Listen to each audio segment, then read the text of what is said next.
नमस्कार, भारत एक्सप्रेस देख रहे हैं आप। आपके साथ मैं रोहित पोखरियाल। आपने देखा होगा देश में जनगणना को लेकर किस तरह का हाइप है, और आपके मन में भी यह सवाल आ रहा होगा कि जातियों की गिनती क्यों, जनगणना क्यों जरूरी है। तो आइए आपको बता देते हैं कि जनगणना इसलिए जरूरी है कि आबादी के हिसाब से उनकी जरूरतों और उनके विश्वास को सुनिश्चित किया जाए। सामूहिक विश्वास के लिए जातियों को गिनना जरूरी नहीं हो सकता। जाहिर है इसका उद्देश्य राजनीतिक है, पॉलिटिकल है, वोट बैंक का भी कहीं ना कहीं इसमें खेल है। जातीय जनगणना को लेकर मचे बवाल पर पेश है हमारी एक खास पेशकश, जनगणना मतभेद।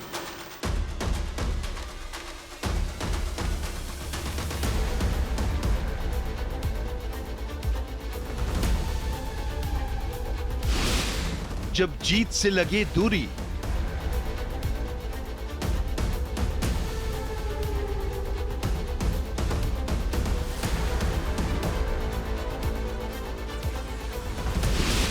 तब जात क्यों जरूरी?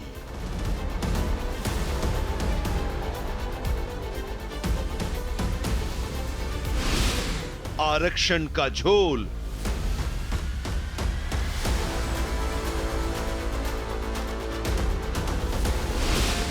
राजनीतिक पोल,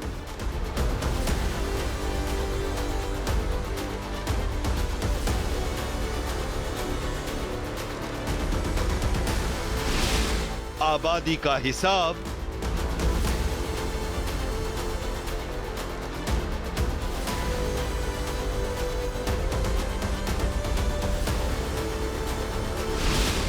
या सियासी जवाब।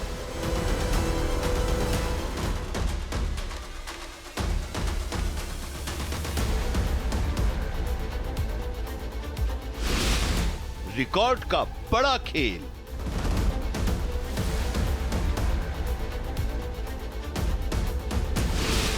राजनीति हुई तेज,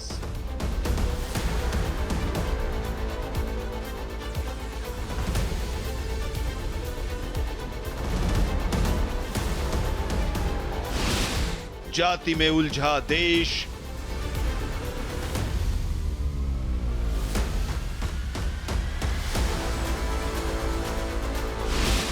चुनावी घालमेल,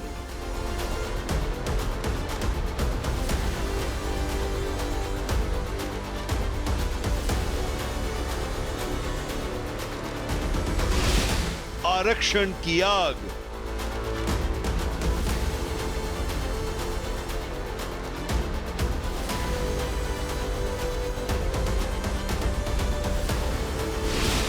व्यवस्था पर दाग। चुनाव में जातीय समीकरण का बोलबाला है। अलग अलग पार्टियों का अपना अलग अलग वोट बैंक है, और इसीलिए जातिगत जनगणना पर ज्यादातर पार्टियां अड़ी हुई हैं। बिहार के चीफ मिनिस्टर नीतीश कुमार ने जातीय जनगणना की रिपोर्ट को सौंपकर सियासत में गर्माहट ला दी है। हालांकि इससे उनका राजनीतिक जातीय समीकरण भी गड़बड़ाता हुआ नजर आ रहा है। इसलिए जरूरी जाति,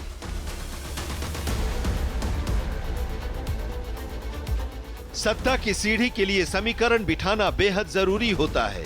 यह भी कहा जाता है कि सत्ता पर काबिज होने के लिए जाति की सीढ़ी जरूरी है। यही वजह है कि राजनीतिक पार्टियां अलग अलग जातियों के लिए अलग अलग समीकरण के साथ राजनीति का खेल खेलती हैं, क्योंकि जात बहुत जरूरी है। बिहार में इन दिनों सियासी घमासान जोरों पर है। जात आधारित जनगणना को लेकर न सिर्फ विपक्षी बल्कि सत्ता पक्ष की भी अपनी गणित है।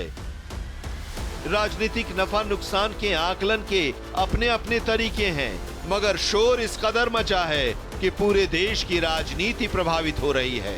दिल्ली से लेकर बिहार तक इस पूरे मामले पर अलग अलग पक्ष हैं, मगर सवाल सबसे बड़ा यही है कि लोकतंत्र की इस व्यवस्था में जनता को हासिल क्या होने वाला है। कांग्रेस ने एक अलग लाभ आरापना शुरू कर दिया है।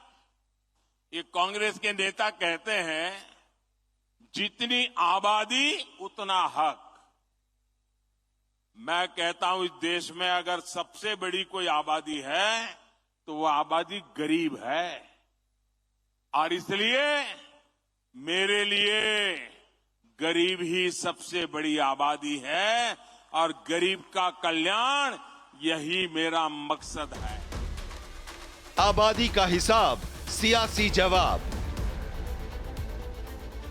राजनीतिक और आर्थिक तौर पर पिछड़े राज्यों में शुमार बिहार में जातिगत जनगणना के अपने मायने हैं। बिहार की राजनीति जातीय समीकरण पर आधारित है और यही वजह है कि जाति आधारित जनगणना को सार्वजनिक करने में नीतीश कुमार ने इतनी जल्दबाजी दिखाई है। खासकर जिस तरह से देश भर में इसको लेकर बवाल पहले से मचा हुआ है। इस जल्दबाजी का बिहार के मुख्यमंत्री नीतीश कुमार को कितना फायदा मिलेगा ये तो बाद में पता चलेगा, लेकिन लालू प्रसाद यादव की पार्टी राष्ट्रीय जनता दल के साथ उन्होंने पूरा खेल कर दिया है। बिहार में लालू यादव और नीतीश कुमार की राजनीति का आधार शुरू से ओबीसी कैटेगरी के सबसे संपन्न और दबंग माने जाने वाले यादव और कुर्मी रहे हैं। यादवों की जनसंख्या केवल 14% है, लेकिन ओबीसी आरक्षण की सारी मलाई ये लोग ही काट रहे थे। देश की 25% ओबीसी जातियां 95% आरक्षण का लाभ उठा रही हैं। अब जातिगत सर्वे में ये बात खुलकर आ गई है कि कुल 63% ओबीसी आबादी में 36% अति पिछड़े हैं। बिहार में जाति का हिसाब किताब रखकर ही राजनीतिक पार्टियों की हैसियत तय की जाती है। YM समीकरण समझ गए होंगे, यादव मुस्लिम समीकरण। इसी की बदौलत लालू प्रसाद यादव की राजद लंबे वक्त तक सत्ता में बनी रही, तो कुर्मी सहित दूसरी जातियों के भरोसे नीतीश कुमार लगातार सत्ता में बने हुए हैं। जातिगत हिसाब किताब को पेश करने के बाद इन पार्टियों को अपनी गलती का एहसास हो गया है। बिहार में जाति का हिसाब, बिहार में जाति का जो हिसाब पेश किया गया है उसके मुताबिक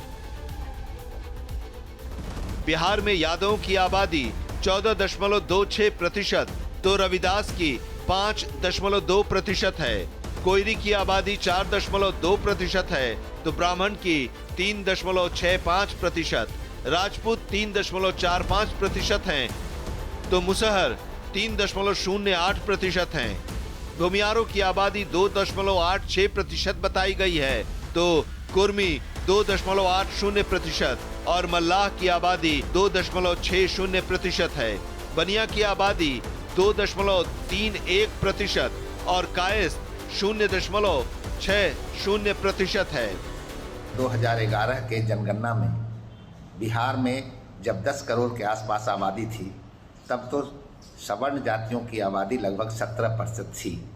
और अभी जो 2023 में नीतीश कुमार जी की सरकार ने जो जातीय जनगणना की रिपोर्ट प्रकाशित किया है, उसमें कुल मिलाकर सवर्ण जातियों की संख्या लगभग 11% तक सिमट गई है, जिससे मुझे लगता है कि निश्चित रूप से यह जो जनगणना हुई है वह जनगणना फेयर नहीं है और लाजमी तौर पर ये जो भी लोग कर्मचारी लग रहे होंगे इसमें वो खाना पूरी किए हैं और सही आंकड़े सरकार के सामने प्रस्तुत नहीं किए गए हैं।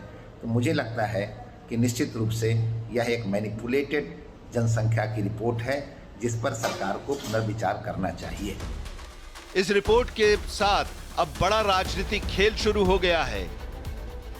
आंकड़े बताते हैं कि बिहार में सबसे ज्यादा आबादी अत्यंत पिछड़े वर्ग की है, जिसे राज्य में ईबीसी के रूप में कैटेगराइज किया गया है। बिहार में किस धर्म के कितने लोग हैं इसका भी डेटा आया है। हिंदुओं की आबादी 10,71,92,000 बताई गई है, यानी 81.99%। वहीं मुस्लिमों की आबादी 2,31,49,000 है, यानी 17.70%। हर एक जातियों की संख्या बड़ी है। जातीय आधार पर जो हिसाब किताब हुआ था वो बहुत पुराना हो चुका है। ऐसे में विपक्ष को लगता है कि जातियों की संख्या में वृद्धि को आधार बनाकर बीजेपी को उनके और ज्यादा फायदे देने का दबाव बनाया जाए और इससे बीजेपी के परंपरागत वोट का नुकसान होने का खतरा बढ़ जाएगा। विपक्षी राजनीति। 100 साल पुराने आंकड़ों के अनुसार देश में 52% ओबीसी आबादी है। किसी भी राज्य में उनकी आबादी 45% से कम नहीं है।